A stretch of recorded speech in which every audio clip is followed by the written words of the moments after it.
Indomável, de Glennon Doyle. Para cada mulher ressuscitando a si própria, para as garotas que nunca serão enterradas, acima de tudo para Tish. Prólogo. Guepardo. 2 verões atrás, eu e minha esposa levamos nossas filhas para o zoológico. Enquanto caminhávamos, vimos uma placa anunciando o maior evento do local, a Corrida do Guepardo. Seguimos as famílias que buscavam os melhores lugares para assistir e encontramos uma parte vazia perto do percurso. Nossa filha mais nova, Ama, subiu nos ombros da minha esposa para ver melhor. Uma tratadora loira e animada com um colete caqui apareceu segurando um megafone e a coleira de um labrador amarelo. Fiquei confusa. Não sei muito sobre animais, mas se ela ia tentar convencer minhas filhas de que aquele cachorro era um guepardo, eu ia pedir um reembolso. Ela começou a falar. Bem-vindos, pessoal. Vocês estão prestes a conhecer nossa guepardo, que se chama Tabita. Vocês acham que essa é a Tabita? Não! Gritaram as crianças. Essa labradora fofinha aqui é a Minnie, a melhor amiga da Tabita. Nós apresentamos as duas quando Tabita era uma filhotinha e criamos Minnie e Tabita uma ao lado da outra para domá-la. Tudo que a Minnie faz, a Tabita também quer fazer. A tratadora fez um gesto para um jipe estacionado atrás dela. Um coelhinho de pelúcia cor-de-rosa estava amarrado ao para-choque com uma corda esfiapada. Ela perguntou: quem tem um labrador em casa? Várias mãozinhas se ergueram. Seu labrador gosta de brincar de pique-pega? Sim, gritaram as crianças. Bom, a Minnie ama correr atrás desse coelhinho. Então, primeiro Minnie vai fazer a corrida do guepardo enquanto Tabita observa, para se lembrar como se faz. Então, vamos fazer uma contagem regressiva, vou abrir a jaula da Tabita e ela vai correr. No final do percurso, tem um bife delicioso esperando por ela. A tratadora tirou a cobertura da jaula de Tabita e levou Minnie, animada e ofegante, até a linha de partida. Fez um sinal para o jipe que acelerou. A jovem soltou a coleira de Minnie e todos observamos enquanto a labradora amarela se divertia perseguindo um coelhinho cor-de-rosa encardido. As crianças aplaudiram loucamente. Os adultos secaram o suor da testa. Finalmente, era a vez do grande momento de Tabita. Todos fizemos a contagem regressiva em uníssono. 5, 4, 3, 2, 1. A tratadora abriu a porta da jaula e o coelhinho foi levado mais uma vez. Tabita disparou, totalmente concentrada no coelho, um pontinho borrado. Ela cruzou a linha de chegada em segundos. A tratadora apitou e jogou um bife para Tabita, que prendeu no chão com as patas fofas e gigantescas, se abaixou e começou a mastigar enquanto o público aplaudia. Eu não bati palmas, estava enjoada. A domesticação de Tabita parecia familiar. Fiquei observando Tabita mastigando pedaços de carne no chão de terra do zoológico e pensei: dia após dia, este animal selvagem corre atrás de um coelhinho sujo de pelúcia rosa através de uma pista estreita e conhecida que as pessoas criaram para ela, sem nunca olhar para a direita ou para a esquerda, sem nunca pegar aquele maldito coelho, se contentando com o bife do mercado e com a aprovação distraída de estranhos suarentos. Obedecendo a todas as ordens dos tratadores, exatamente como Minnie, a labradora que ela foi treinada a acreditar que é. Sem perceber que, caso se lembrasse de sua ferocidade, mesmo que por um só momento, poderia matar todos os tratadores. Quando Tabita terminou o bife, a tratadora abriu um portão que levava a um pequeno campo cercado. Tabita entrou e o portão se fechou atrás dela. A tratadora pegou o megafone de novo e quis saber se alguém tinha alguma pergunta. Uma menininha de uns 9 anos, talvez, ergueu a mão e disse: a Tabita não fica triste? Ela não sente falta da selva? Desculpa, não ouvi, disse a tratadora. Pode repetir? A mãe da menina falou mais alto. Ela quer saber se a Tabita sente falta da selva.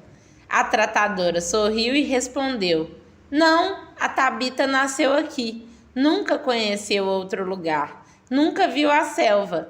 Tabita tem uma vida boa. Está muito mais segura aqui do que estaria na selva. Enquanto a tratadora contava alguns fatos sobre guepardos nascidos em cativeiro, minha filha mais velha, Tish, me cutucou e apontou para Tabita. Naquele campo, longe de Minnie e dos tratadores, a postura de Tabita mudara. Sua cabeça estava altiva e ela caminhava pelo perímetro, circundando as fronteiras criadas pela cerca. De lá para cá, de cá para lá, parando somente para encarar algo além da jaula. Era como se ela estivesse se lembrando de algo. Parecia majestosa e um pouco assustadora. Tish sussurrou para mim.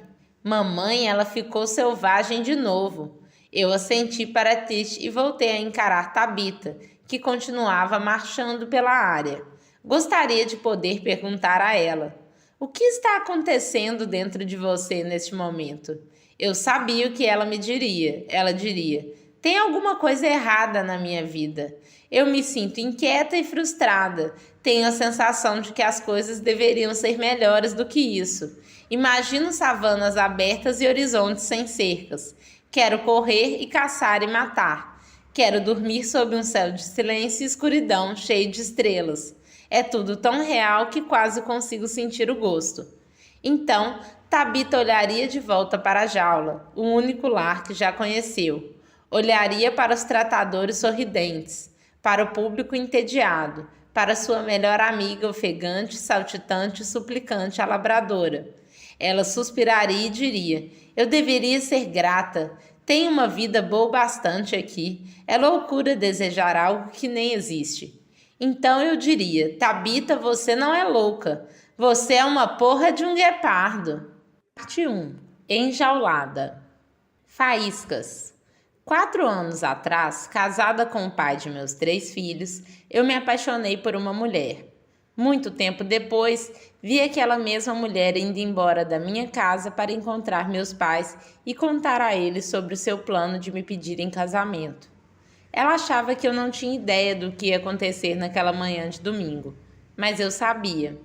Quando ouvi seu carro voltar, eu me ajeitei no sofá, abri um livro e tentei acalmar meu coração. Ela entrou pela porta e foi direto até a mim. Se abaixou, beijou minha testa, tirou meu cabelo do rosto e respirou fundo junto ao meu pescoço, como ela sempre faz.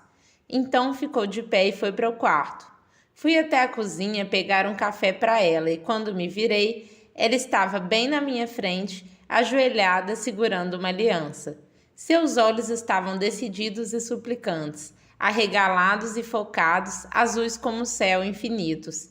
Eu não consegui esperar, disse ela. Simplesmente não consegui esperar nem mais um segundo. Mais tarde, na cama, pousei a cabeça no peito dela enquanto conversávamos sobre sua manhã. Ela dissera a meus pais: eu amo sua filha e seus netos como nunca amei nada antes. Passei minha vida inteira procurando e me preparando para eles. Prometo que vou amá-los e protegê-los para sempre. O queixo da minha mãe tremeu com medo e coragem ao dizer: Abby, não vejo minha filha tão viva desde que ela tinha 10 anos de idade. Muito mais foi dito naquela manhã, mas aquela primeira resposta da minha mãe se destacou para mim como uma frase em um livro que implora para ser sublinhada. Não vejo minha filha tão viva desde que ela tinha 10 anos de idade. Minha mãe viu quando a faísca nos meus olhos se apagou no meu 10º ano na Terra. Agora, 30 anos depois, estava testemunhando o retorno dessa luz. Nos últimos meses, toda a minha postura havia mudado. Para ela, eu parecia majestosa e um pouco assustadora. Depois daquele dia, comecei a me perguntar: aonde aquela faísca foi parar quando eu tinha 10 anos? Como eu me perdi de mim mesma? Fiz minhas pesquisas e descobri o seguinte: 10 anos é a idade em que aprendemos a ser bons meninos e meninas. 10 anos é quando as crianças começam a abrir mão de quem são para se tornar quem o mundo espera que sejam. 10 anos é quando nossa domesticação começa. 10 anos foi quando o mundo me fez sentar, me disse para ficar quietinha e me mostrou minhas jaulas. Estes são os sentimentos que você pode expressar. Esta é a maneira como uma mulher deve se comportar. Este é o corpo que você deve esforçar-se para ter.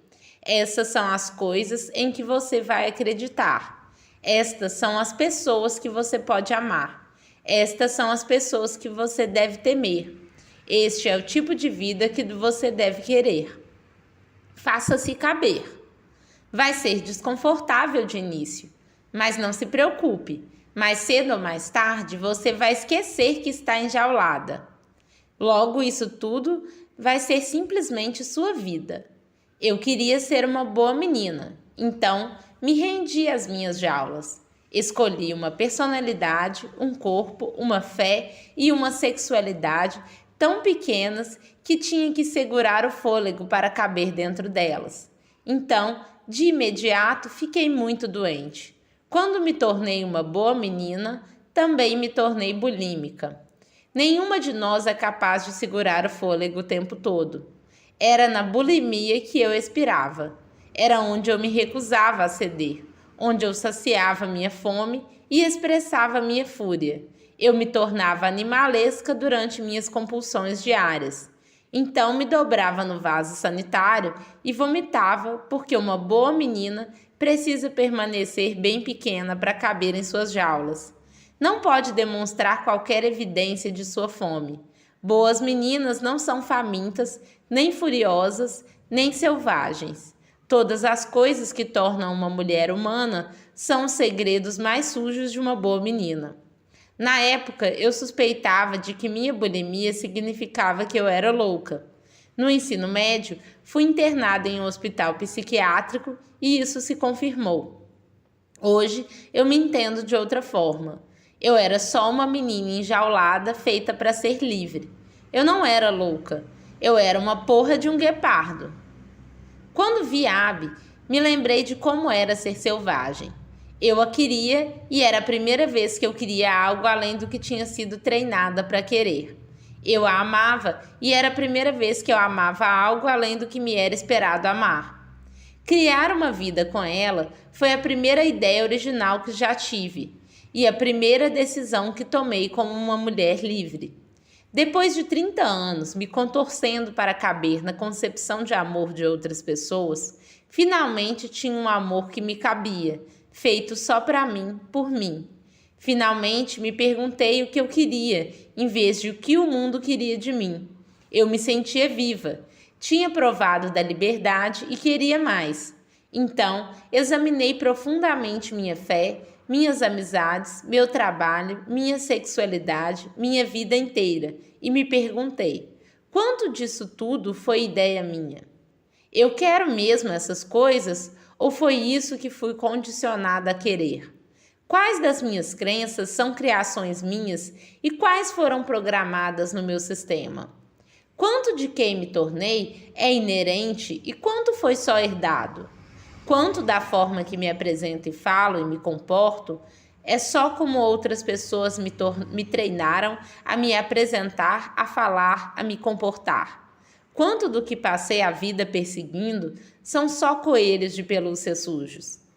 Quem eu era antes de me tornar quem o mundo me ensinou a ser? Com o tempo, eu me afastei das minhas jaulas. Lentamente, construí um novo casamento, uma nova fé, uma nova visão de mundo, um novo propósito, uma nova família e uma nova identidade criada por mim, não por um padrão. Vindos da minha imaginação em vez de da minha doutrinação. Vindos da minha ferocidade, não da minha domesticação. Agora vou contar sobre como fui enjaulada e sobre como me libertei. Maçãs. Tenho 10 anos e estou sentada em uma salinha nos fundos da Igreja Católica da Natividade com outras 20 crianças. Estou no catecismo, a que meus pais me levam às noites de quarta para aprender sobre Deus. Nossa professora do catecismo é a mãe de um colega. Não lembro o nome dela, mas lembro que ela não parava de dizer que era contadora durante o dia. Sua família precisava fazer algumas horas de serviço na igreja, então ela se ofereceu para trabalhar na loja de lembrancinhas. Em vez disso, a igreja designou-a para a sala 423, Catecismo do 5º ano. Então, agora, às quartas, das 18h30 às 19h30, ela ensina as crianças sobre Deus. Ela pede para que nós nos sentemos no carpete em frente à sua cadeira, porque vai contar como Deus fez as pessoas. Eu corro para pegar um lugar bem na frente. Estou muito curiosa sobre como e por que eu fui feita. Percebo que nossa professora não está com a Bíblia nem nenhum outro livro no colo. Ela vai falar de memória. Fico impressionada. Ela começa. Deus fez Adão e colocou em um lindo jardim. Adão era a criação preferida de Deus. Então ele disse a Adão que seus únicos trabalhos eram ser feliz, cuidar do jardim e nomear os animais. A vida de Adão era quase perfeita. Só que ele ficou solitário e estressado. Queria companhia e ajuda para dar nome aos animais. Então ele disse a Deus que queria uma companheira e ajudante. Uma noite, Deus ajudou Adão a dar luz a Eva. De dentro do corpo de Adão, uma mulher nasceu do ventre do homem. Estou tão surpresa que até me esqueço de erguer a mão. Espera, Adão deu à luz a Eva? Mas as pessoas não vêm do corpo das mulheres? Não são os meninos que vêm do ventre das mulheres? Minha professora diz, levante a mão, Glennon. Eu ergo a mão. Ela acena para que eu a abaixe. O menino sentado à minha esquerda revira os olhos para mim. Nossa professora continua. Adão e Eva eram felizes e tudo foi perfeito por um tempo. Mas então, Eva viu uma maçã reluzente pendurada em uma árvore. Embora Deus tivesse falado para ela que aquela era a única coisa no jardim inteiro que ela não podia querer, Eva queria a maçã mesmo assim. Então um dia ela ficou com fome, pegou a maçã da árvore e deu uma mordida. Depois enganou Adão e o fez comer também. Assim que Adão mordeu a maçã, os dois sentiram vergonha pela primeira vez e tentaram se esconder de Deus. Mas Deus tudo vê, então Deus sabia. Deus baniu Adão e Eva do lindo jardim. Então ele amaldiçoou os dois, assim como seus futuros filhos, e pela primeira vez houve sofrimento na terra. É por isso que ainda sofremos hoje, porque o pecado original de Eva está em todos nós. O pecado é querer saber mais do que deveríamos querer. Querer mais em vez de sermos gratas pelo que temos e fazermos o que quisermos em vez do que deveríamos. Algumas considerações sérias haviam sido feitas. Eu não tinha mais perguntas. Oral. Meu marido e eu começamos a frequentar uma terapeuta depois que ele admitiu que estava dormindo com outras mulheres. Agora guardamos os problemas que acontecem durante a semana para contar a ela nas terças à noite. Quando meus amigos perguntam se ela é boa, eu respondo, bom, acho que sim, quer dizer, ainda estamos casados. Hoje pedi para vê-la a sós. Estou cansada e trêmula porque passei a noite toda ensaiando em silêncio um jeito de dizer o que estou prestes a contar. Fico sentada em silêncio na poltrona, as mãos sobre o colo. Ela está sentada com as costas bem eretas na poltrona à minha frente. Está de terninho branco muito bem passado, saltos baixos, cara limpa sem maquiagem. Uma estante de madeira cheia de livros teóricos e diplomas emoldurados cobre a parede atrás dela como vinhas. Sua caneta está preparada acima do bloco de capa de couro em seu colo, pronta para me resumir em preto no branco. Eu me lembro a mim mesma. Fale com calma e confiança, Glennon, como uma adulta. Tem uma coisa importante a dizer. Eu me apaixonei perdidamente, o nome dela é Abby. O queixo de minha terapeuta cai, só o suficiente para que eu perceba. Ela fica em silêncio por um momento que parece eterno. Então respira fundo e diz, certo. Ela para, recomeça. Glennon, você sabe que, seja o que for isso, não é real. Esses sentimentos não são reais.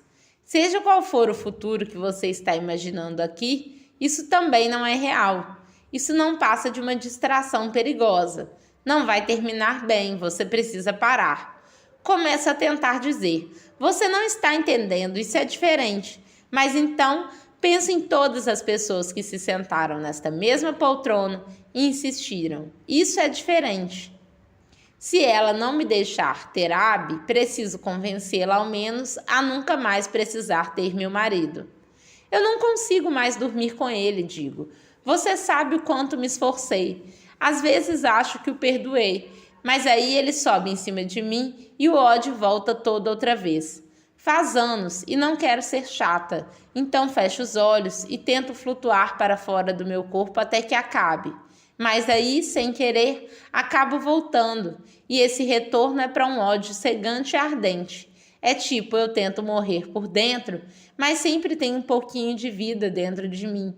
E essa vida torna o sexo insuportável. Não consigo estar viva durante esse momento, mas também não consigo morrer. Então não tem solução. Eu só não quero mais fazer isso.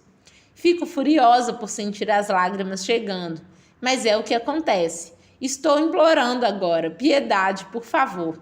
2 mulheres, um terninho branco, 6 diplomas emoldurados, um caderno aberto, uma caneta a postos. Então, você já pensou em só fazer sexo oral nele? Muitas mulheres sentem que o oral é menos íntimo.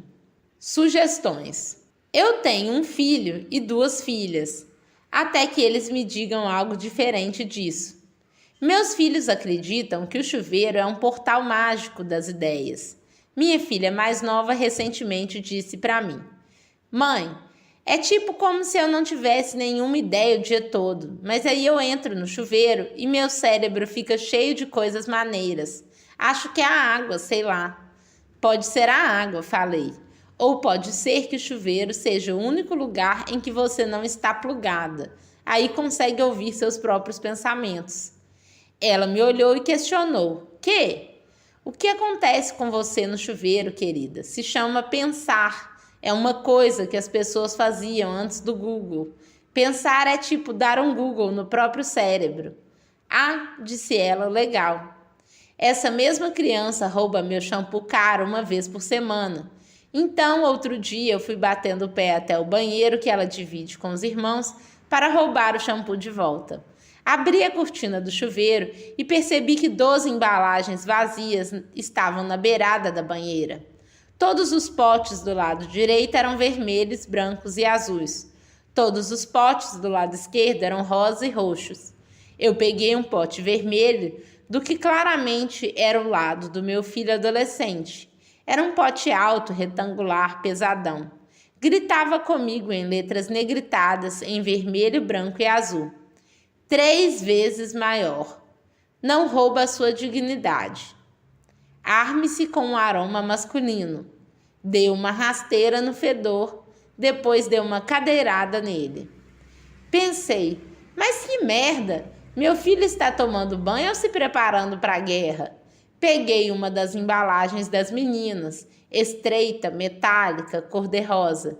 Em vez de cuspir ordens para mim, aquele pote, em fonte cursiva e delicada, sussurrava adjetivos desconexos: atraente, radiante, gentil, puro, iluminador, sensual, macio, leve, cremoso. Nenhum verbo à vista. Nada para fazer aqui. Só uma lista de coisas a se ser. Olhei em volta para me certificar de que o chuveiro não era de verdade um portal mágico que de alguma forma me levara de volta ao passado.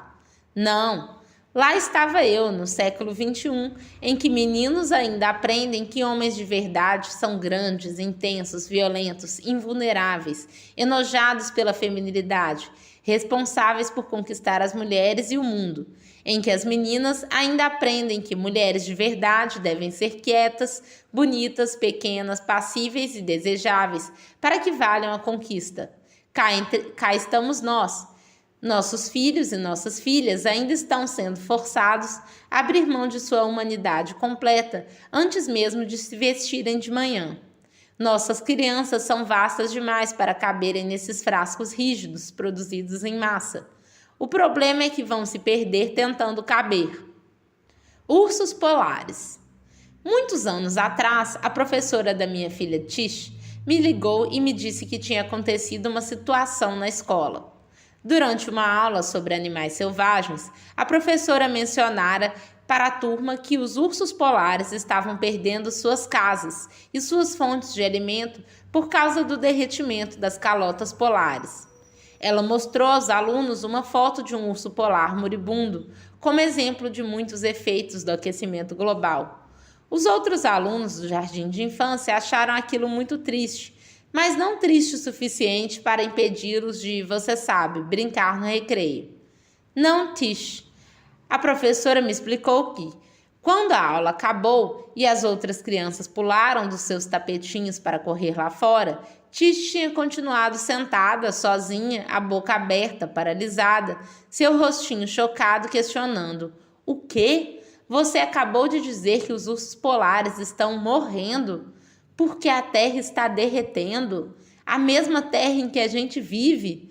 Você acabou de largar essa informação aterrorizante na nossa cabeça no meio da hora de história?" Tish, por fim, saiu para o recreio, mas não conseguiu participar da brincadeira naquele dia. As outras crianças tentavam tirá-la do banco para brincar de amarelinha com elas, mas Tish permaneceu ao lado da professora, de olhos arregalados, perguntando: "Os adultos sabem disso? O que eles vão fazer? Tem outros animais em perigo também? Cadê a mãe daquele urso polar com fome?" Durante todo o mês seguinte, nossa vida familiar girou em torno dos ursos polares. Nós compramos pôsteres de ursos polares e cobrimos a parede do quarto de Tish com eles. Para lembrar, mamãe, eu tenho que lembrar. Nós fizemos doações para 4 ursos polares pela internet. Falamos de ursos polares no jantar, no café da manhã, durante as idas e vindas da escola, durante as festas. Discutimos ursos polares tão incessantemente, na verdade, que depois de algumas semanas eu simplesmente não aguentava mais. Comecei a odiar ursos polares com cada fibra do meu ser. Comecei a amaldiçoar o dia em que os ursos polares nasceram. Tentei de tudo em que consegui pensar para tirar Tish do abismo dos ursos polares. Eu a abracei, eu gritei com ela. Então, finalmente, resolvi mentir. Pedi para minha amiga me mandar um e-mail oficial fingindo ser a presidente da Antártida, anunciando que, de uma vez por todas, as calotas polares estavam consertadas e todos os ursos polares de repente estavam ótimos. Abri aquele e-mail fraudulento e chamei Tish do quarto. "Ah, meu Deus, querida, vem cá. Olha só o que eu recebi. Ótimas notícias." Tish leu o e-mail em silêncio. Depois se virou devagar para me olhar com uma expressão de total desprezo. Ela sabia que o e-mail era falso. Ela é sensível, mas não idiota. A saga dos ursos polares continuou com força total. Uma noite, coloquei Tish para dormir e estava saindo do quarto pé ante pé, com a alegria de uma mãe prestes a entrar na terra prometida. Ou seja, todo mundo foi dormir e eu tenho meu sofá, meus carboidratos e a Netflix só para mim. Ninguém pode encostar em mim ou falar comigo até o sol nascer, aleluia. Estava fechando a porta quando Tish sussurrou: "Espera, mãe." Droga. O que foi, querida? Os ursos polares. Ah, puta merda. Voltei até a cama e olhei para ela de cima um pouco enlouquecida. Tish ergueu os olhos para mim e disse: "Mamãe, eu não consigo parar de pensar. Agora são os ursos polares, mas ninguém liga. Então depois vai ser a gente." Então ela se virou, pegou no sono e me deixou sozinha no quarto escuro, paralisada e em choque. Fiquei de pé acima dela, olhos arregalados, os braços circundando meu corpo. Ai, meu Deus! Os ursos polares! Temos que salvar a porcaria dos ursos polares. Depois vai ser a gente. Qual é o nosso problema? Então olhei para minha bebê e pensei: "Ah, você não é doida por estar de coração partido pelos ursos polares. Nós é que estamos loucos por não estarmos." Tish não conseguiu ir para o recreio porque estava prestando atenção ao que a professora falou. Assim que ouviu a notícia sobre os ursos polares, ela se permitiu sentir o horror e soube como aquilo era errado, imaginando o resultado inevitável. Tish é sensível e esse é seu superpoder. O oposto da sensibilidade não é coragem. Não é coragem se recusar a prestar atenção, se recusar a ver, se recusar a sentir e saber e imaginar. O oposto da sensibilidade é a insensibilidade, e ser insensível não é nenhum motivo de orgulho. Tish sente. Mesmo quando o mundo tenta acelerar ao seu redor, ela para e absorve tudo. Para e espera. Aquilo que você falou sobre os ursos polares me fez sentir alguma coisa, questionar algumas coisas. Podemos ficar aqui um momento? Eu tenho sentimentos, eu tenho perguntas. Ainda não estou pronta para correr para o recreio. Em muitas culturas, pessoas como Tish são identificadas desde cedo, criadas como xamãs, curandeiros, poetas, clérigos. São consideradas excêntricas, mas essenciais para a sobrevivência do grupo, porque são capazes de ouvir coisas que os outros não ouvem, ver coisas que os outros não veem e sentir coisas que os outros não sentem. A cultura depende da sensibilidade de alguns, porque aqueles que sentem a dor do mundo são os que mais provavelmente vão ajudar a curá-lo. Mas a nossa sociedade é tão dedicada à expansão, ao poder e à eficiência que pessoas como Tish, como eu, são inconvenientes. Nós atrasamos o mundo. Estamos na proa do Titanic apontando e gritando "Iceberg!", enquanto todo o restante está se escondendo sobre o deck gritando de volta. A gente só quer continuar dançando. É mais fácil dizer que somos problemáticas do que considerar que estamos respondendo de forma apropriada a um mundo problemático. Minha menininha não é problemática. Ela é uma profeta. Quero ser sábia o suficiente para desacelerar com ela, perguntar a ela o que está sentindo e ouvir o que ela sabe. Marcas. É meu último ano de ensino médio e eu ainda não fui indicada para a corte do baile. A corte do baile é constituída pelos 10 alunos mais populares de cada ano. Esses 10 alunos vão colocar roupas chiques e andar de conversível no desfile do baile. Vão colocar roupas chiques e dar a volta no campo durante o intervalo do jogo. Vão colocar roupas chiques e atravessar os corredores com suas faixas de corte do baile.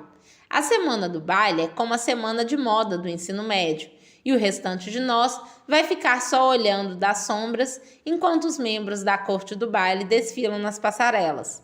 Os professores passam as cédulas durante a aula de inglês e nos instruem a votar nos alunos que devem ascender à corte.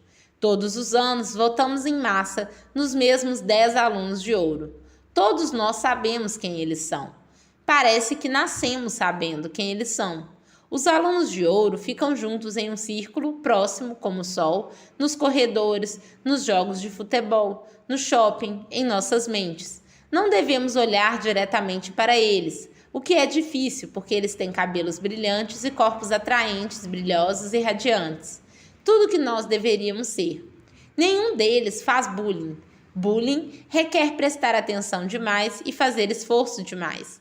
Eles estão acima e, além disso, seu trabalho é ignorar o resto de nós, e nosso trabalho é nos julgar de acordo com os padrões que eles determinam. Nossa existência os torna alunos de ouro, e a existência deles nos torna miseráveis. Ainda assim, nós votamos neles ano após ano, porque as regras nos controlam mesmo na privacidade de nossas carteiras. Vote nos dourados. Eles seguiram as ordens perfeitamente. São o que todos nós deveríamos ser. Então devem ganhar, é justo. Eu não sou dourada, mas a luz dos alunos de ouro reflete em mim com frequência suficiente para que eu seja iluminada. Eles me convidam para festas de vez em quando, e eu vou, mas quando chego lá, não dão a mínima bola para mim. Imagino que me convidem porque precisam de alguém não dourado para sentir seu brilho. O brilho requer contraste. Então, quando eles ficam em círculos nos jogos de futebol, me deixam ficar no círculo com eles, mas também não falam comigo lá. Eu me sinto incrivelmente desconfortável, excluída e ridícula nesses círculos. Eu lembro a mim mesma que o que está realmente acontecendo no círculo não importa. O que importa é o que as pessoas fora do círculo acham que está acontecendo lá. O que importa não é o que é real, mas o que consigo convencer os outros de que é real.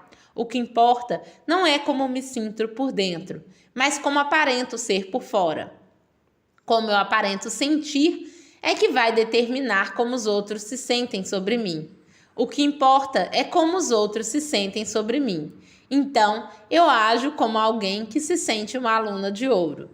Em meados de setembro, o burburinho dos preparativos para o baile chegou a um pico febril. Já demos nossos votos e os vencedores serão anunciados depois do sexto tempo. Estou na aula de governança estudantil e é nosso trabalho contar os votos. Minha amiga Lisa está tirando as cédulas, uma de cada vez de uma caixa, e lendo os nomes em voz alta enquanto eu conto os votos. Ela diz os mesmos nomes repetidas vezes. Tina, Kelly, Jessa, Tina, Kelly, Jessa, Susan, Tina, Tina, Tina. Então, Glennon. Depois de mais algumas, Glennon. Lisa olha para mim, ergue as sobrancelhas e sorri. Eu reviro os olhos e desvio o olhar, mas meu coração está disparado. Puta merda, eles acham que eu sou uma aluna de ouro. Vejo que a caixa de cédulas está quase vazia, mas a votação está apertada. E eu conseguiria.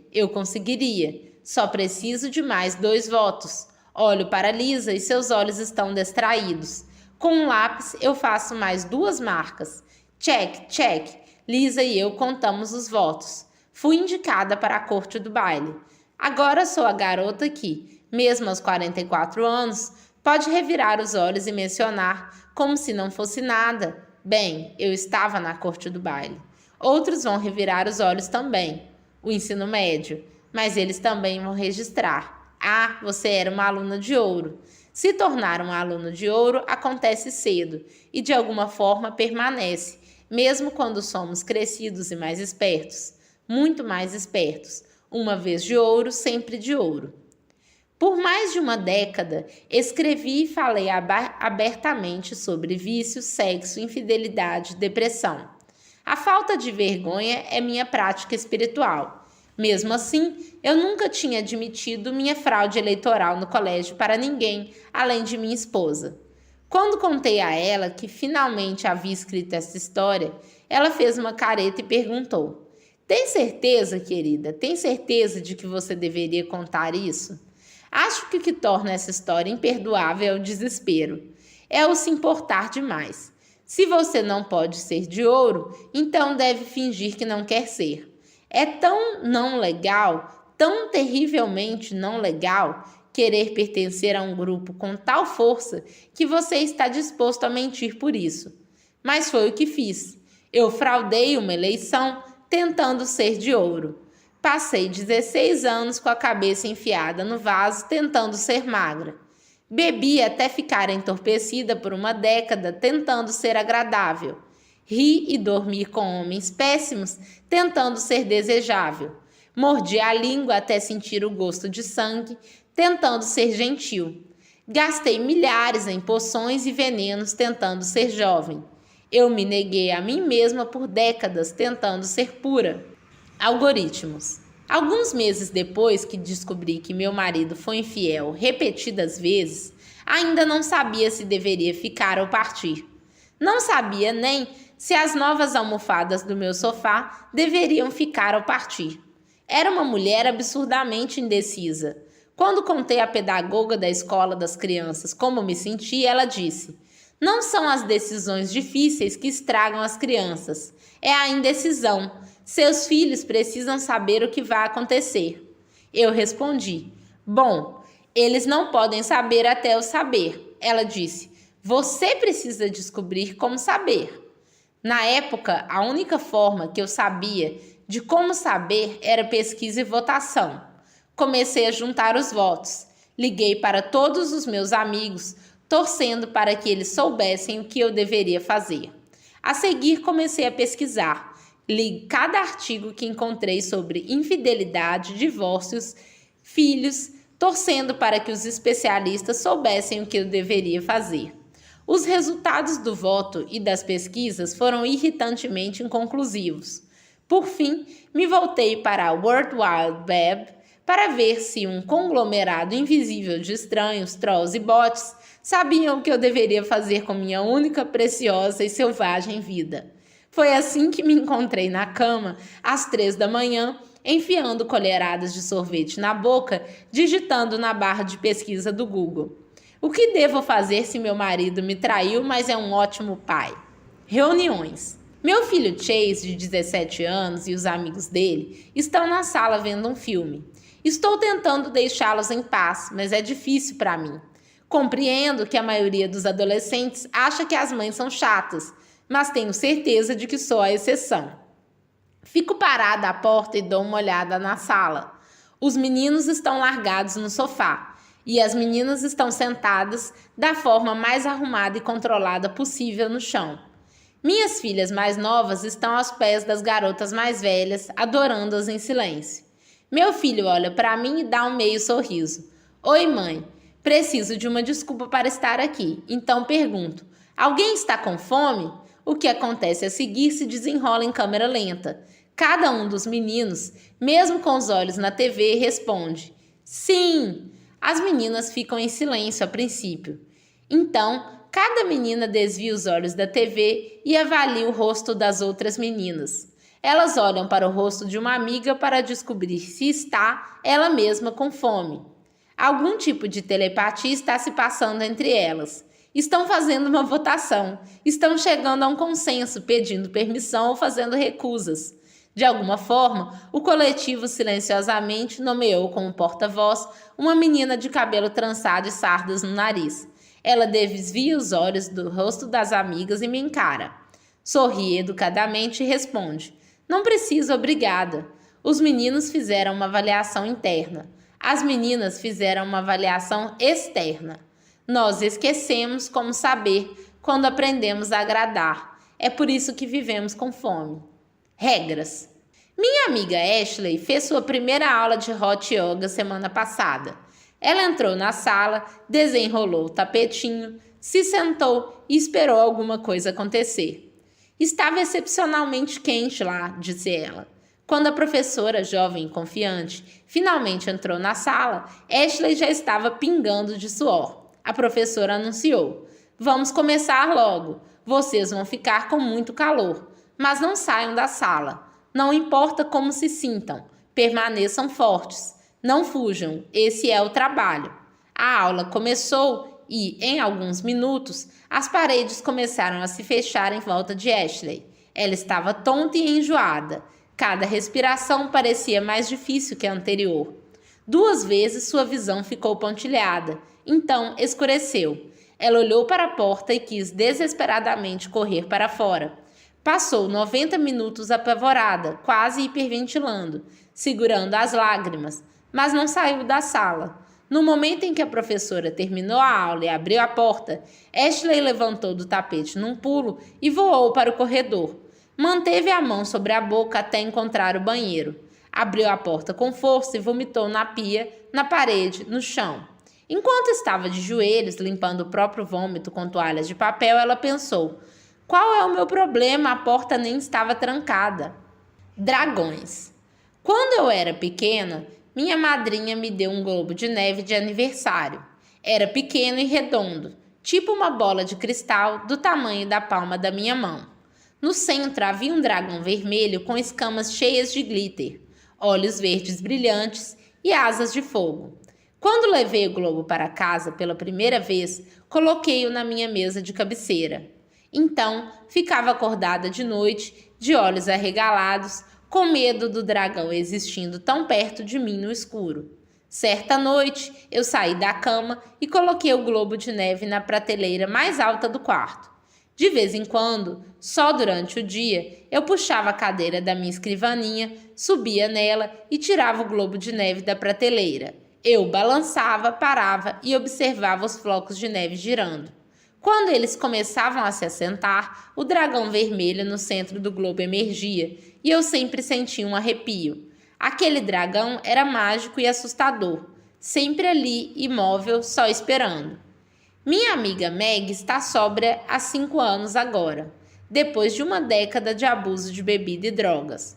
Ultimamente, está tentando descobrir o que aconteceu com ela. Como o vício tomou conta da vida de uma mulher tão forte? No dia do seu casamento, Megan se sentou nos fundos da capela, sabendo que não queria se casar com um homem esperando por ela no altar. Em seu âmago, ela sabia disso. Ela se casou com ele mesmo assim, porque estava com 35 anos e casar era o que deveria fazer. Ela casou com ele mesmo assim, porque havia tantas pessoas que ficariam decepcionadas se ela cancelasse o casamento. Só havia uma Meghan, então ela decepcionou a si mesma. Ela disse sim, enquanto suas entranhas diziam não, e passou a próxima década tentando não saber o que sabia, que tinha traído a si mesma e que sua vida não começaria de verdade até que parasse de se trair. A única forma de não saber disso era ficar bêbada e nunca mais parar de beber. Então ela começou a virar todas na sua lua de mel. Quanto mais bêbada ficava, maior era a distância do dragão dentro de si. Depois de um tempo, o álcool e as drogas se tornaram um problema, o que era conveniente, porque aí ela não precisava mais lidar com o problema real. Somos como globos de neve. Gastamos todo o nosso tempo, energia, palavras e dinheiro para criar uma confusão, tentando evitar o saber. Assim, a neve não baixa e nunca somos obrigadas a enfrentar a verdade que arde dentro de nós, sólida e imutável. O relacionamento acabou, o vinho está ganhando, os remédios não são mais para dor nas costas. Ele nunca vai voltar. Aquele livro não vai se escrever sozinho. Se mudar é o único jeito. Largar este emprego vai salvar minha vida. É abuso. Você nunca se permitiu chorar por ele. Faz 6 meses desde que fizemos amor pela última vez. Passar uma vida odiando-a não é viver. Mantemos essa confusão em nossa vida porque temos um dragão dentro de nós. Certa noite, quando meus filhos ainda eram bebês, eu estava lendo um livro de poesia na banheira quando me deparei com um poema chamado Uma Vida Secreta, sobre como todos nós temos segredos profundos. Eu pensei, bem, eu não tenho um segredo desde que fiquei sóbria. Não escondo mais nada. A sensação foi boa. Então eu li. Isso se torna o que você mais protegeria. Se o governo dissesse que você poderia proteger uma coisa, tudo o mais é nosso. É o que você irradia e pode machucar, se você se aproximar demais.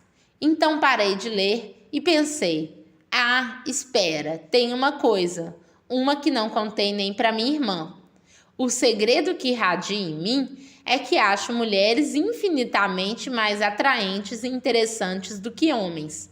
Meu segredo é a suspeita de que fui feita para fazer amor com uma mulher e dormir com uma mulher e cuidar de uma mulher e viver e morrer ao lado de uma mulher. Então eu pensei, que estranho, isso não pode ser real. Você tem um marido e 3 filhos. Sua vida é mais do que boa o suficiente. Enquanto eu saía da banheira e secava o cabelo, falei para mim mesma, talvez em outra vida. Não é interessante? Como se eu tivesse mais de uma. Braços. Estou sentada em uma cadeira de plástico fria, perto do portão de embarque, encarando minha mala, dando golinhos em um café de aeroporto. Amargo e fraco. Observo o avião pela janela. Quantos mais desses vou pegar no ano que se segue? Uma centena? Estou amarga e fraca também. Se eu embarcar, este avião vai me levar para o O'Hare, em Chicago, onde vou procurar por um motorista segurando uma placa com meu sobrenome, ou melhor, o sobrenome de meu marido. Vou erguer a mão e ver o rosto do motorista, registrar a surpresa por eu ser uma mulher pequena em calças de moletom, em vez de um homem alto de terno. O motorista vai me levar para o Palmer Hotel, onde uma conferência literária nacional está acontecendo. Lá, vou subir em um palco, em um salão de baile e falar para algumas centenas de bibliotecários sobre meu livro de memórias que será lançado em breve. Somos Guerreiras. Somos Guerreiras, a história da dramática destruição e difícil reconstrução da minha família. Talvez seja um dos maiores livros do ano. Vou promovê-lo em palcos e na mídia por 1000 anos. Estou tentando descobrir meus sentimentos sobre isso. Medo? Animação? Vergonha? Não consigo isolar nada específico. Encaro o avião, me perguntando como explicar a experiência mais íntima e complicada da minha vida para um mar de estranhos dentro dos 7 minutos que me foram alocados. Escrevi um livro e agora eu preciso me tornar um comercial do livro que escrevi. Qual o objetivo de ser escritora se tenho que falar palavras sobre palavras que já escrevi? Pintores têm que desenhar sobre seus desenhos? Já estive nesta fila de aeroporto antes. 3 anos antes, tinha lançado meu primeiro livro e viajado pelo país contando a história de como finalmente encontrei meu felizes para sempre, trocando meus vícios vitalícios em comida e álcool por um filho, um marido e pela escrita. Subi em palcos do país inteiro e repeti a mensagem do livro para mulheres esperançosas. Siga em frente, a vida é difícil, mas você é uma guerreira. Um dia tudo vai dar certo para você também. Logo depois que a tinta daquele primeiro livro secou, eu me sentei no consultório do terapeuta e ouvi meu marido contar que estava transando por aí desde o dia em que nos casamos. Prendi a respiração quando ele disse: eu dormi com outras mulheres. E quando inspirei novamente, o ar tinha cheiro de sais. Ele não parava de se desculpar, de olhar para as próprias mãos, e sua fala gaguejada e impotente me fez rir alto. Minha risada fez os 2 homens, meu marido e o terapeuta, ficarem desconfortáveis. O desconforto deles me fez sentir poderosa.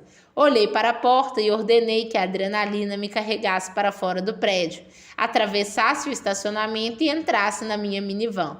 Fiquei sentada no banco do motorista por um tempo e percebi que a revelação da traição do meu marido não me deixou sentindo o desespero de uma esposa magoada. Estava sentindo a raiva de um escritor com um enredo destruído. Não há fúria igual a da escritora de memórias cujo marido acabou de fazer merda com a história dela. Eu estava com ódio dele e com nojo de mim mesma. Tinha baixado a guarda e confiado que os outros personagens da minha história se comportariam como deveriam e que meu enredo se desdobraria de acordo com meus planos. Tinha deixado meu próprio futuro e meus filhos vulneráveis ao ceder o controle criativo para outro personagem. Que idiota! Nunca mais! Eu retomaria o controle total a partir de agora. Essa era a minha história e a minha família, e eu decidiria o fim. Eu pegaria essa merda que me entregaram e transformaria em ouro. Recuperei o controle com palavras, frases, capítulos rotineiros. Comecei com a resolução da história em mente, uma família curada e unida, e tracei meus passos de trás para frente. Haveria raiva, dor, terapia, autoconhecimento, perdão, uma confiança relutante e, por fim, uma intimidade revigorada e redenção. Não sei se vivi aqueles anos seguintes e depois escrevi sobre eles, ou se escrevi sobre os anos seguintes e então fiz tudo acontecer. Não fazia diferença. O que importava era que no fim daquele tempo nebuloso, eu havia criado para mim uma história de amor sombria, um drama de traição e perdão, dor e redenção, destruição e cura, em forma de livro e de família. Checkmate, vida. No livro Truth and Beauty, de Ann Patchett, um leitor aborda Lucy na mesa de autógrafos e pergunta sobre seu livro de memórias. Como você se lembra de tudo isso? Eu não lembro, responde ela. Eu escrevo. Quando terminei Somos Guerreiras, entreguei o manuscrito para Craig e falei: aqui está o que tudo isso significou. Eu fiz tudo isso significar uma coisa. Nós ganhamos a guerra. Nossa família conseguiu. Nós somos uma história de amor no fim das contas. De nada. A guerra tinha terminado e eu queria ir para casa. Mas casa ainda é uma trincheira onde eu e Craig nos encaramos e perguntamos: e agora, o que nós ganhamos? Ligo para minha irmã e pergunto se posso cancelar o evento do lançamento do livro em Chicago. Quero que ela me diga que tudo vai ficar bem, que não é nada demais. Ela diz: podemos cancelar, mas vai ser complicado, você se comprometeu. Então, faço essa coisa que eu faço. Do lado de fora, imagino que parece uma mudança de postura, mais ereta, mais firme. Por dentro, parece que estou solidificando meu eu líquido, de água para gelo. Glennon saiu do prédio. Eu consigo. Entro no avião para contar uma história em que não tenho certeza de que acredito. Vai ficar tudo bem. Só vou contar como se fosse uma história em vez de uma vida. Vou contar a verdade, mas vou contar com um twist. Vou culpar a mim mesma, só o suficiente. Apresentar meu marido na luz mais favorável possível. Ligar minha bulimia à minha frigidez e a minha frigidez à infidelidade dele. Vou contar como as traições me fizeram refletir sobre mim mesma, como essa reflexão levou ao perdão e a dor levou à redenção. Vou contar isso de forma que as pessoas concluam. É claro, tudo estava indicando que isso aconteceria. É óbvio, tinha que ser exatamente assim. E é o que eu vou concluir também. O arco moral da nossa vida se inclina em direção ao sentido, especialmente se nós o inclinarmos nessa direção com toda a nossa força. Chego a Chicago e encontro a assessora de imprensa no Hotel Palmer House, onde o evento está acontecendo. Esse fim de semana é o Super Bowl literário e ela está empolgada. Estamos a caminho de jantar em que 10 autores vão se conhecer melhor antes de entrar no salão de conferências e vender nossos livros no palco. Este jantar, que eu soube da existência apenas algumas horas antes, só aumentou meu nível de terror introvertido de amarelo para vermelho. A sala de jantar que vai nos receber é pequena, com 2 longas mesas unidas para formar um quadrado. Em vez de sentadas, as pessoas estão circulando. Circular com pessoas que não conheço é minha ideia de inferno na Terra. Eu não circulo. Vou até a mesa de bebidas e me sirvo de um copo de água gelada. Uma escritora famosa se aproxima e se apresenta. Ela pergunta: "Você é a Glennon? Eu estava querendo falar com você. Você é a cristã, certo?" "Sim, eu mesma." "Meu livro novo é sobre uma mulher que tem uma experiência religiosa e se torna cristã. Dá para acreditar? Cristã. É tão real para ela. Não sei como meus leitores vão reagir. Será que as pessoas vão conseguir levá-la a sério? O que você acha? Você acha que as pessoas levam você a sério?" Eu digo a coisa mais séria em que consigo pensar e peço licença. Dou uma olhada na mesa. Sem lugares marcados, porcaria. George Saunders está sentado em silêncio em um canto. Parece incrivelmente gentil e delicado e eu gostaria de sentar ao lado dele, mas ele é homem e eu não sei como conversar com homens. Na cabeceira da mesa há uma mulher com uma energia muito tranquila, por isso me sento ao lado dela. Ela tem 20 e poucos anos e está lançando seu primeiro livro infantil. E eu faço uma pergunta atrás da outra enquanto penso como seria incrível se os organizadores simplesmente colocassem nossos livros na mesa para que a gente possa se reconhecer melhor lendo em silêncio. Passamos manteiga no pão, saladas são servidas. Quando vou pegar o molho, a moça do livro infantil olha para a porta. Eu faço o mesmo. De repente, uma mulher está de pé onde não havia nada antes. Ela ocupa todo o vão da porta, toda a sala, todo o universo. Tem cabelo curto platinado no topo, raspado nas laterais. Está usando um sobretudo longo, uma echarpe vermelha, um meio sorriso convidativo, uma confiança inabalável. Ela fica parada ali por um momento, avaliando a sala. Em meio segundo, eu olho para ela e avalio minha vida inteira. Todo o meu ser olha para ela e diz: "Aí está ela." Então, perco o controle do meu corpo. Eu fico de pé e abro os braços. Ela olha para mim, inclina a cabeça para o lado, ergue a sobrancelha e sorri. Merda, merda, merda, porque eu me levantei, porque abri os braços. Ah, meu Deus, o que eu estou fazendo? Eu me sento de novo. Ela dá a volta na mesa, apertando a mão de todo mundo. Quando chega até a mim, fico de pé de novo, me viro e a encaro. "Meu nome é Abby", diz ela. Eu pergunto se posso abraçá-la. Por quê? E se essa for minha única chance? Ela sorri e abre os braços. Então, sinto o cheiro que vai se tornar meu lar. Pele suave de talco e amaciante de roupas, misturada à lã do casaco, e seu perfume, e algo com cheiro de ar livre como um céu bem azul, um cheiro de bebê e de mulher e de homem e do mundo inteiro. O único lugar vago é no fim da mesa. Ela se afasta de mim e vai para o seu lugar. Mais tarde ela vai me contar que não comeu nem falou nada porque toda a energia estava concentrada em não me encarar. A minha também. O jantar termina e as pessoas voltam a circular. Ah, meu Deus, mais conversinhas e agora com uma revolução na sala. Peço licença para ir ao banheiro e mato 2 minutos de circulação. Quando saio, ela está parada no corredor, encarando a porta do banheiro esperando. Ela acena para eu me aproximar. Eu olho para trás para me certificar de que ela está falando comigo. Ela ri. Então é hora de ir até o salão de conferências. De alguma forma, nos separamos do grupo. Tem pessoas a meio metro de nós, à frente e atrás, mas cá estamos, andando sozinhas e juntas.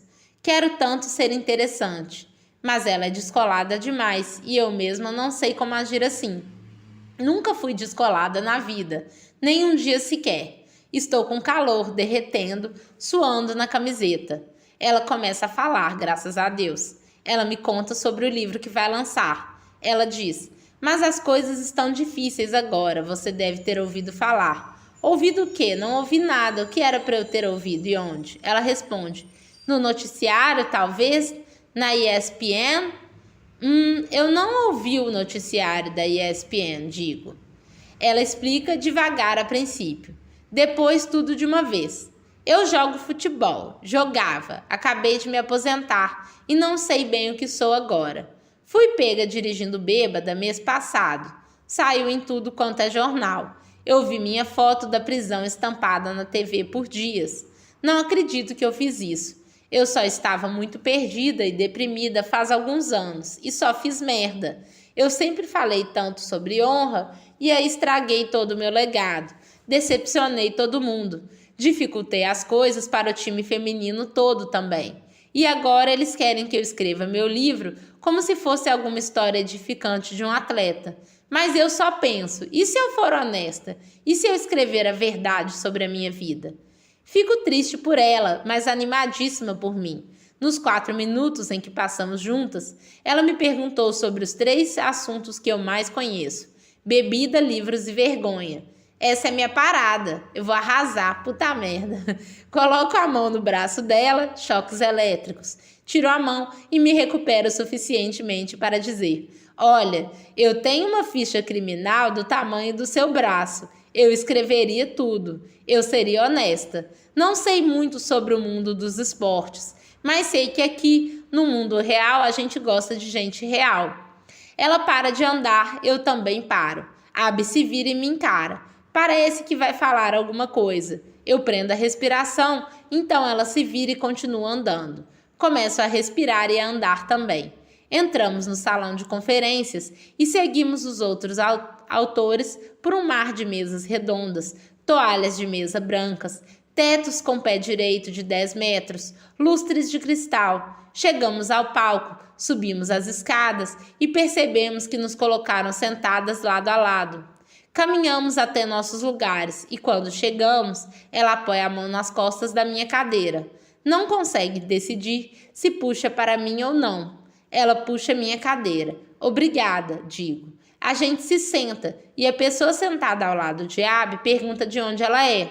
A gente mora em Portland, responde Abby. A escritora responde, eu adoro Portland. Algo na forma como ela diz me fez prestar muita atenção. Não sei quanto tempo mais vou ficar na cidade. Nós nos mudamos para lá porque achamos que seria um bom lugar para criar uma família. Eu sei, pelo jeito com que ela diz isso, que não existe mais nós. Quero salvá-la das perguntas subsequentes, então digo, pessoas como nós não podem viver em Portland. Nós somos Portland por dentro, mas precisamos de sol por fora. Imediatamente fico com vergonha do que acabei de dizer. Portland por dentro? Mas que merda isso quer dizer? Pessoas como nós? Por que eu falei nós? Que terrivelmente presunçoso. Sugerir o conceito de nós. Nós. Ela olha para mim, seus olhos se arregalam e ela sorri. Mudo de ideia. Não sei o que queria dizer, mas fico feliz por ter falado. Decido que o paraíso é dizer qualquer coisa que faça essa mulher sorrir assim. O evento começa. Quando é minha vez de ir ao pódio falar, ignoro metade do discurso que tinha planejado e falo sobre vergonha e liberdade, coisas que quero que a Abby ouça. Olho para centenas de pessoas à minha frente, e penso somente nela atrás de mim.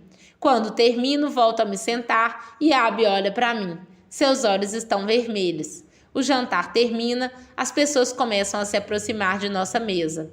A fila que se forma em frente a Abby tem mais de 50 pessoas. Ela vira e me pede para autografar um exemplar do meu livro para ela. Eu peço para ela autografar um cartão para mim. A Abby faz isso. Então ela vira para as pessoas e começa a sorrir, autografar, conversar. Está confortável, confiante, à vontade. Está acostumada com isso. Uma mulher de cabelo cacheado, que entrou no salão logo atrás de Abby, se aproxima da nossa mesa. Dá para ver que está esperando para falar comigo. Eu sorrio e aceno para que se aproxime. Ela se aproxima o máximo possível e sussurra: Desculpa, eu nunca fiz nada assim antes. É só que eu conheço muito bem a Abby. Ela é tipo uma irmã para mim. Não sei o que aconteceu na última hora, mas nunca a vi ficar desse jeito. É só que eu realmente acho que ela precisa de você na vida dela, de alguma forma. Sei que isso é bem bizarro, desculpa. A mulher está nervosa, com lágrimas nos olhos. Ela me entrega seu cartão de visitas. Eu entendo que minha resposta será importante para ela. Eu digo, certo, sim, é claro. Minha amiga Diana, da editora, está esperando para podermos ir embora juntas. Eu olho para a Abby, ainda com mais 40 fãs esperando pelo seu autógrafo. Não estou triste por deixá-la. Estou animada para ir embora e poder pensar nela. Estou animada para ir embora porque percebo que nunca na vida eu me senti tão viva e agora só quero sair no mundo e andar por aí me sentindo viva desse jeito. Só quero começar a ser essa nova pessoa que de repente, de alguma forma, me tornei. Digo, tchau, Abby.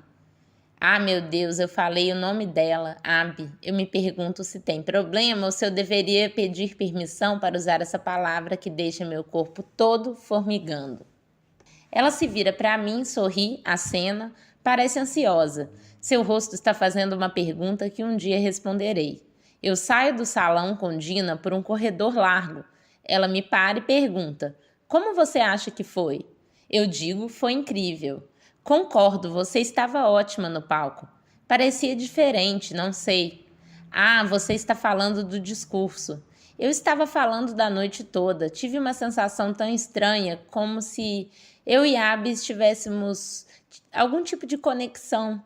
Dina agarrou meu braço e disse, não acredito que você acabou de falar isso, não acredito. Eu juro por Deus que senti a mesma coisa. Senti alguma coisa acontecendo entre vocês lá no fundo do salão. Que loucura! Eu a encaro e comento. Foi loucura mesmo, é loucura, essa noite toda, essa conexão entre nós. Foi como se... Dina me olhou séria e completou. Como se vocês duas se conhecessem de vidas passadas? Parte 2. Chaves. Largando Chaves. A pequena mulher constrói gaiolas para todos que ela conhece, enquanto a sábia, que precisa baixar a cabeça, quando a lua está baixa, vai largando chaves a noite toda, para os belos furiosos, prisioneiros. Hafiz. Eu nunca desapareci por completo. Minha faísca sempre esteve dentro de mim, ardendo. Mas, com certeza, senti como se ela tivesse se apagado por um longo tempo. Minha bulimia da infância acabou se transformando em alcoolismo e uso de drogas, e eu fiquei entorpecida por 16 anos. Então, quando tinha 26 anos, engravidei e fiquei sóbria. A sobriedade foi o campo em que comecei a me lembrar de que era selvagem. A coisa foi assim. Comecei a construir o tipo de vida que uma mulher deve construir. Eu me tornei uma boa esposa, mãe, filha, cristã, cidadã, escritora, mulher. Mas enquanto fazia lanches da escola, escrevia livros de memória, corria por aeroportos, batia papo com vizinhos, continuava minha vida exterior. Sentia uma inquietação elétrica zumbindo dentro de mim. Era como um trovão constante, rimbombando bem ali debaixo da pele. Um trovão feito de alegria e dor e fúria e desejo e amor profundo, ardente e doce demais para este mundo. Era como água fervendo, sempre ameaçando borbulhar. Eu tinha medo do que havia dentro de mim. Parecia poderoso o suficiente para destruir cada pedaço da bela vida que tinha construído. Era como eu nunca me sentir segura em uma varanda. Afinal, e se eu pulasse? Tudo bem, falava para mim mesma, vou manter a mim e aos meus a salvo, escondendo o que há dentro de mim. Ficava impressionada com o quanto isso era fácil. Eu estava cheia de raios e trovões, água fervente, vermelho e dourado intensos. Mas tudo o que tinha que fazer era sorrir e assentir, e o mundo me veria tranquila como uma brisa. Às vezes, eu me perguntava se talvez não fosse a única usando a pele como contenção.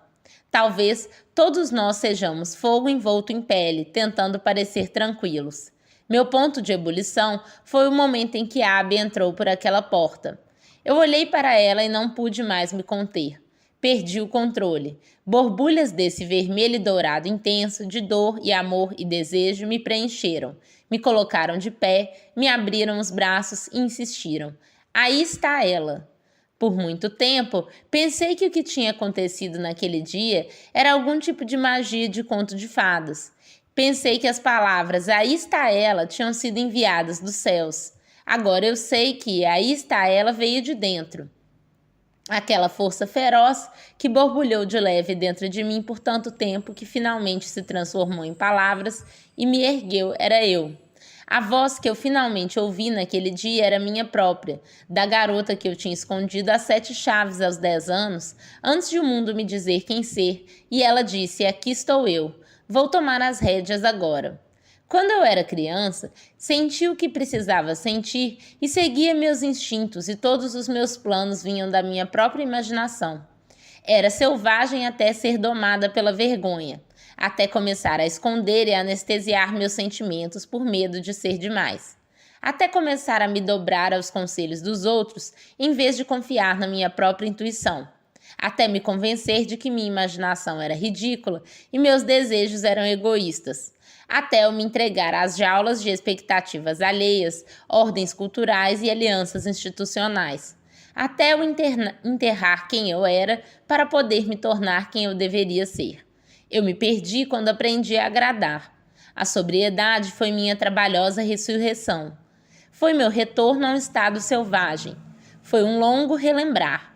Foi perceber que o trovão quente e elétrico que sentia zumbindo e se revirando dentro de mim era eu, tentando chamar minha atenção, implorando para que eu lembrasse, insistindo: eu ainda estou aqui. Então eu finalmente me soltei. Libertei meu eu selvagem, lindo, violento, verdadeiro. Eu tinha razão sobre o seu poder. Era uma pessoa grande demais para a vida que eu estava vivendo até então. Para se estabelecer, esse eu precisou destruir sistematicamente o eu estabelecido. Então construí uma vida só minha. Fiz isso ressuscitando as mesmas partes de mim que fui treinada para desconfiar, esconder e abandonar, de modo a manter os outros confortáveis. Minhas emoções, minha intuição, minha imaginação, minha coragem. Essas são as chaves da liberdade. Isso é quem nós somos. Seremos corajosos o bastante para destrancar nós mesmos? Seremos corajosos o bastante para libertar a nós mesmos? Será que finalmente sairemos de nossas jaulas e diremos a nós mesmos, às pessoas que amamos e ao mundo: aqui estou eu? Sentir. Chave número 1. Sinta tudo. No meu 6º dia de sobriedade, fui à minha 5ª reunião de recuperação. Sentei em uma cadeira de plástico gelada, trêmula, tentando evitar que o café se derramasse do copo de plástico e meus sentimentos se derramassem da minha pele. Por 16 anos, eu tinha me certificado de que nada me tocasse, e de repente tudo no mundo estava me tocando. Eu era um nervo exposto, tudo doía. Eu estava envergonhada de dizer a alguém o quanto doía, mas decidi tentar explicar para as pessoas naquele grupo. Eram as primeiras a quem confiei meu eu completo, porque eram as primeiras pessoas que eu já tinha ouvido contarem toda a verdade. Então elas me mostraram suas entranhas, e eu mostrei as minhas para elas. Falei algo como: meu nome é Glennon, estou sóbria há 6 dias, estou me sentindo um horror. Acho que esse horror é o motivo pelo qual comecei a beber para começo de conversa. Estou começando a me preocupar com a ideia de que o que havia de errado comigo não era bebida, mas o que estava por baixo dela. ou seja, eu mesma. Estar vivo não parecia ser tão difícil para as outras pessoas quanto é para mim. É como se houvesse algum segredo da vida que eu desconheço, como se eu estivesse fazendo tudo errado. Obrigada por me ouvirem. Depois que a reunião acabou, uma mulher se aproximou e sentou ao meu lado. Ela sorriu e disse: Obrigada por dividir sua história. Eu entendo.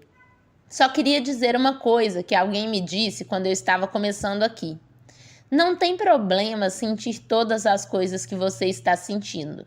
Você só está se tornando humana de novo. E não está fazendo isso do jeito errado, ok? Está tudo certo. Se existe alguma coisa que você está deixando passar, é só o fato de que fazer isso direito é mesmo difícil. Sentir todos os sentimentos é muito difícil, mas é para isso que eles existem. Os sentimentos são para serem sentidos, todos eles, mesmo os difíceis. O segredo é que você está fazendo isso direito, e que fazer direito dói às vezes. Antes que aquela mulher me contasse, eu não sabia que todos os sentimentos são para se sentir. Eu não sabia que era para eu sentir tudo. Achei que era para eu me sentir feliz. Achava que felicidade era para se sentir e que a dor era para se consertar e entorpecer e evitar e esconder e ignorar. Achei que quando a vida ficava difícil, era porque eu tinha feito alguma coisa errada em algum ponto. Achei que a dor era uma fraqueza e que era para eu engolir o choro. Mas a questão é que quanto mais eu engolia o choro, mais comida e bebida eu tinha que engolir junto. Naquele dia, comecei a retornar para mim mesma. Trêmula, com medo, grávida e sóbria, há 6 dias, no porão de uma igreja com luzes fluorescentes horríveis e um café péssimo, quando aquela mulher gentil revelou para mim que ser totalmente humano não tem a ver com sentir felicidade, tem a ver com sentir tudo. Daquele dia em diante, eu comecei a praticar sentir tudo. Comecei a insistir no meu direito e no meu dever de sentir tudo. Mesmo quando usar esse tempo e energia para sentir me fazia um pouco menos eficiente, um pouco menos conveniente, um pouco menos agradável. Nos últimos 18 anos, aprendi 2 coisas sobre a dor. Primeiro, eu posso sentir tudo e sobreviver. O que eu achei que me mataria, não matou. Todas as vezes que eu disse a mim mesma, não aguento mais, eu estava errada. A verdade era que eu conseguia aguentar, e aguentei, e continuei sobrevivendo. Sobreviver várias e várias vezes me fez sentir menos medo de mim mesma, das outras pessoas e da vida. Aprendi que eu nunca ficaria livre da dor, mas que poderia ficar livre do medo da dor, e que isso era suficiente. Finalmente, parei de evitar o fogo o suficiente para me permitir queimar. E o que aprendi é que sou como aquele arbusto em chamas. O fogo da dor não vai me consumir. Vou queimar e continuar vivendo. Consigo viver ardendo. Sou a prova de fogo. Segundo, eu posso usar a dor para me tornar. Estou aqui para continuar me tornando versões mais verdadeiras e mais belas de mim mesma, várias vezes para sempre. Estar vivo é estar em um estado perpétuo de revolução. Quer eu goste ou não, dor é o combustível dessa revolução. Tudo o que preciso para me tornar a mulher que devo ser a seguir está dentro dos meus piores sentimentos no agora. A vida é alquimia, e as emoções são um fogo que me transformam em ouro. Só vou continuar a me transformar se resistir ao ímpeto de apagar minha chama 1 milhão de vezes por dia. Se eu pudesse resistir, se conseguir ficar parada dentro das chamas dos meus próprios pensamentos, vou continuar no rumo certo. A cultura do consumismo nos promete que é possível comprar meios de sair da dor, que o motivo de nossa tristeza e raiva não é que ser humano dói, é que não temos aquela ilha de cozinha, as coxas de fulana, aqueles jeans. É uma forma esperta de fazer a economia funcionar, mas não dá para fazer uma vida funcionar assim. Consumir nos mantém distraídos, ocupados e entorpecidos. O entorpecimento nos impede de nos tornar. É por isso que todo grande líder espiritual nos diz a mesma história sobre a humanidade e a dor. Não a evite. Você precisa dela para evoluir, para se tornar. E você está nesse mundo para se tornar. Como Buda, que teve que deixar sua vida de conforto para experimentar todo tipo de sofrimento humano antes de encontrar a iluminação. Como Moisés, que caminhou por 40 anos no deserto antes de ver a Terra Prometida. Como Wesley, de A Princesa Prometida, que disse: "A vida é dor, Vossa Alteza. Qualquer um que discorde está tentando vender alguma coisa." Como Jesus, que marchou direto para a própria crucificação. Primeiro a dor, depois a espera, depois a ascensão. Todo o nosso sofrimento vem de quando tentamos chegar à nossa ressurreição sem nos permitir sermos crucificados primeiro. Não há glória além da que vem de enfrentar a sua história. A dor não é uma tragédia. A dor é mágica. O sofrimento é mágico. O sofrimento é o que acontece quando evitamos a dor e, consequentemente, perdemos a chance de nos tornar.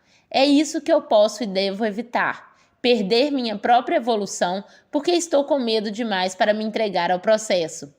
Ter tão pouca fé em mim mesma que me entorpeço, me escondo ou consumo coisas para abafar os sentimentos ardentes dentro de mim.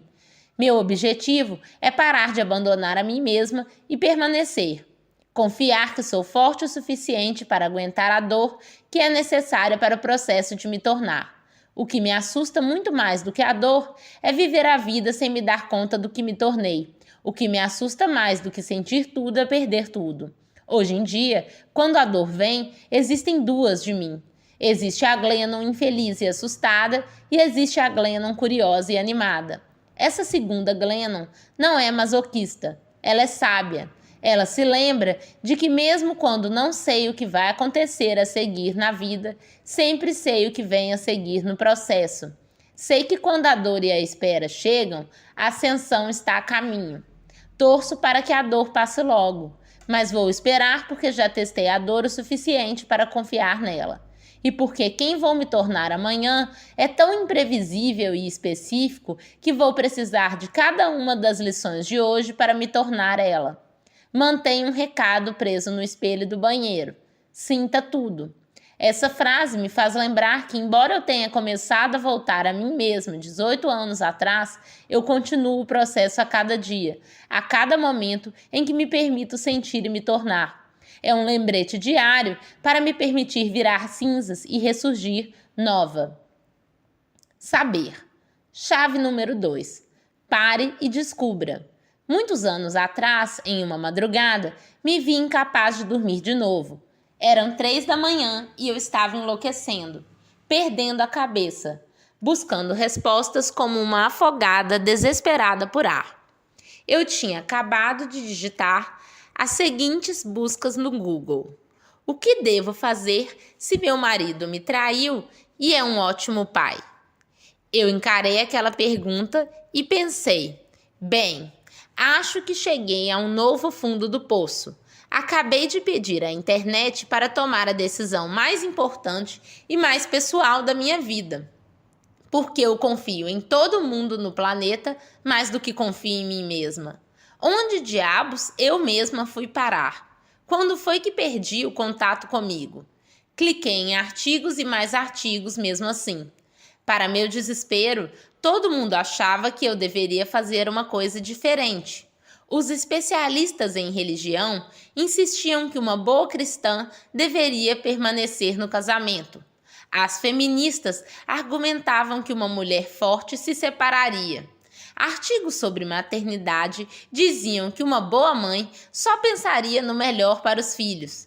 Todas essas opiniões significavam que literalmente eu não poderia agradar a todos. Foi um alívio. Quando uma mulher finalmente aprende a agradar todo mundo, é impossível. Ela se torna livre para aprender a agradar a si mesma. Olhei para todos esses pontos de vista contraditórios e pensei, se existe de verdade uma forma objetivamente certa ou errada de lidar com isso, por que as pessoas pensam de formas diferentes a respeito do que fazer? Nesse momento, tive uma epifania. Talvez deveria e não deveria, certo e errado, bom e mal, não sejam conceitos selvagens. Não são coisas reais, apenas jaulas sociais construídas artificialmente, sempre em transformação, criadas para manter as instituições. Eu me dei conta de que, em toda família, cultura ou religião, ideias de certo ou errado são ferros em brasa para marcar o gado. Os cães de pastoreio que mantêm o rebanho sob controle com seus latidos. São as barras que nos encarceram.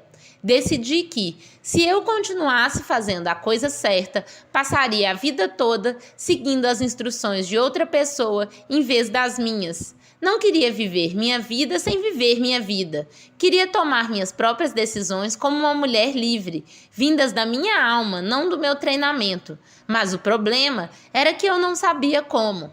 Algumas semanas depois, abri um cartão de uma amiga que dizia, em letras gigantes, em negrito e maiúsculas, pare e descubra. Eu já tinha lido aquela frase muitas vezes, mas daquela vez me bateu diferente. Não dizia, pergunte para seus amigos e descubra. Leia livros de especialistas e descubra. Pesquise na internet e descubra. Sugeria uma estratégia diferente para descobrir. Apenas pare. Pare de se mexer, pare de falar, pare de procurar, pare de entrar em pânico, pare de ser. Se você simplesmente parar de fazer, vai começar a descobrir. Parece uma palhaçada mágica, mas mulheres desesperadas tomam medidas desesperadas. Decidi experimentar. Depois que as crianças saíram para a escola, me fechei no armário, sentei em uma toalha, fechei os olhos e não fiz nada além de respirar. De início, cada sessão de 10 minutos parecia levar 10 horas. Eu pegava o telefone a cada poucos momentos, torcendo para o tempo já ter passado. Planejava listas do mercado e redecorava mentalmente a sala. As únicas coisas que eu parecia descobrir ali sentada no chão era que eu estava com fome e com coceira e, de repente, desesperada para dobrar a roupa limpa e reorganizar a despensa. Era uma viciada em estímulos, jogada na desintoxicação. Ficava tentada a desistir a cada segundo, mas fui firme comigo mesma. 10 minutos por dia não é muito tempo para se passar tentando encontrar a si mesma, Glennon. Pelo amor de Deus, você passa 80 minutos por dia tentando encontrar as chaves. Depois de algumas semanas, como uma ginasta, capaz de se alongar cada vez mais depois de cada treino, comecei a me sentir mergulhando um pouco mais a cada nova sessão.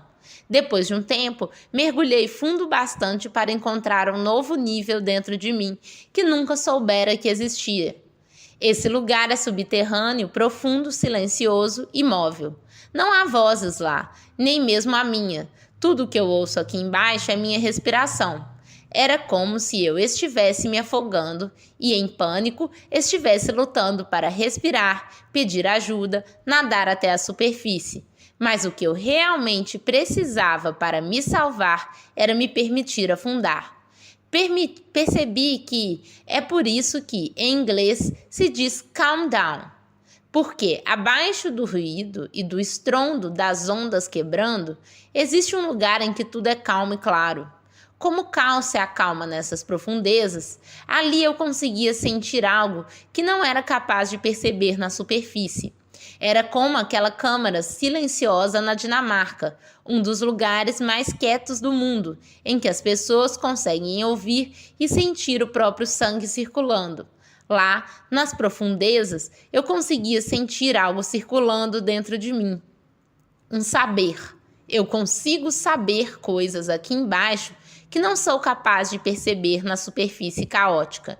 Aqui, quando faço uma pergunta sobre minha vida, com palavras ou com imagens abstratas, sinto um toque. Esse toque me guia em direção à próxima coisa correta. Então, quando silenciosamente presto atenção nesse toque, ele me preenche. O saber parece um líquido morno e dourado, enchendo minhas veias e solidificando só o bastante para me dar uma sensação de segurança, de certeza. O que aprendi, embora eu tema dizer isso, é que Deus vive nas profundezas dentro de mim. Quando reconheço a presença e a orientação de Deus, ela comemora me enchendo desse ouro cálido. Todos os dias eu voltava para dentro do armário, sentava no chão coberto de camisetas e jeans e praticava o mergulho. O saber me encontrava lá no fundo e me indicava a próxima coisa certa, uma de cada vez. Foi assim que eu comecei a saber o que fazer a seguir.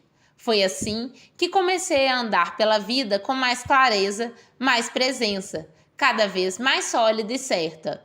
1 ano depois, me vi no meio de uma reunião de trabalho, sentada a uma longa mesa de conferências. Discutíamos uma decisão importante que precisava ser tomada, e a equipe estava querendo que eu tomasse a dianteira. Eu estava confusa e indecisa, estava prestes a voltar no meu método antigo de saber, procurando externamente a aceitação, a permissão, o consenso. Mas, quando dei uma olhada para o lado e vi a porta do estoque, me lembrei da minha nova forma de saber. Eu me perguntei se as pessoas se importariam caso eu pedisse licença para passar alguns minutos no estoque.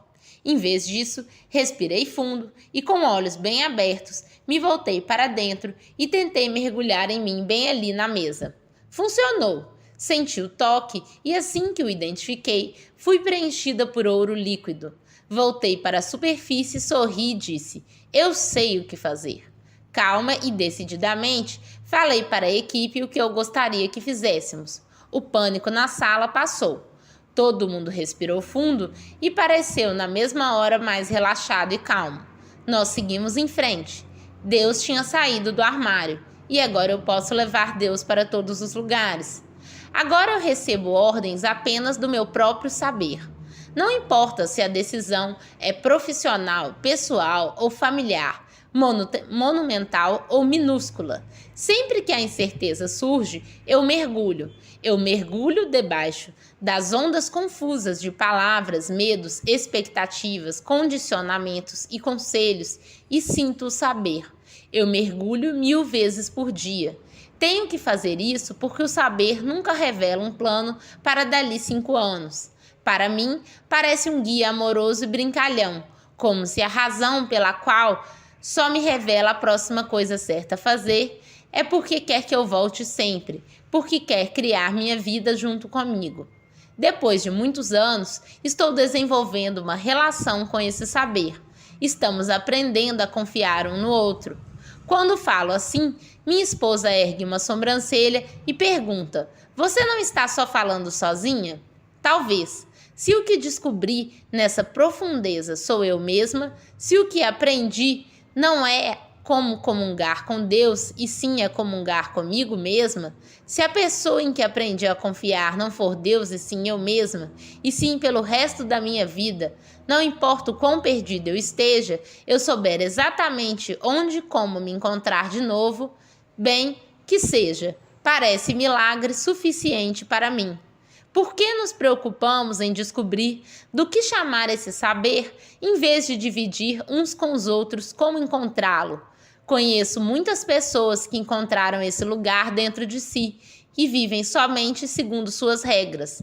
Algumas chamam saber de Deus, ou sabedoria, ou intuição, ou fonte, ou eu profundo. Eu tenho uma amiga com alguns problemas sérios com Deus. E ela chama o saber dela de Sebastian. Um Deus por qualquer outro nome é um milagre e um alívio iguais. Não importa que nome damos ao nosso saber. O que importa, se quisermos viver em nossa única vida, tão efêmera quanto uma estrela cadente, é chamá-lo. Eu aprendi que, para ascender, primeiro é necessário mergulhar. Tenho que procurar e confiar na voz da minha sabedoria interna, em vez de buscar aprovação em vozes externas. Isso me poupa de viver a vida de outra pessoa. Também me poupa muito tempo e energia. Eu só faço a próxima coisa a que o saber guia, uma coisa de cada vez. Não peço permissão primeiro, o que é uma forma muito adulta de se viver. A melhor parte é a seguinte: o saber está além e abaixo de qualquer linguagem. Então, não tenho palavras para traduzir isso para ninguém. Como o saber não usa palavras para se explicar para mim, paro de usar palavras para me explicar para o mundo. essa é a coisa mais revolucionária que uma mulher pode fazer. A próxima coisa certa, uma coisa de cada vez, sem pedir permissão ou oferecer explicação. Viver assim é eletrizante. Compreendo agora que ninguém mais no mundo sabe o que eu devo fazer. Os especialistas não sabem, os padres, os terapeutas, as revistas, os autores, meus pais, meus amigos, eles não sabem, nem mesmo as pessoas que me amam mais que tudo, porque ninguém já viveu ou vai viver esta vida que eu estou tentando ter, com meus dons e desafios e passado e pessoas. Toda vida é um experimento sem precedentes. Esta vida é só minha. Então, eu parei de pedir às pessoas indicações para os lugares em que elas nunca estiveram. Não existe mapa. Somos todos pioneiros. Tenho essa segunda chave tatuada no pulso. Pare. É um lembrete diário de que, se estou disposta a ficar na imobilidade comigo mesma, sempre vou saber o que fazer. Que as respostas nunca estão lá fora. Estão tão próximas quanto a minha respiração. São tão certas quanto meus batimentos cardíacos.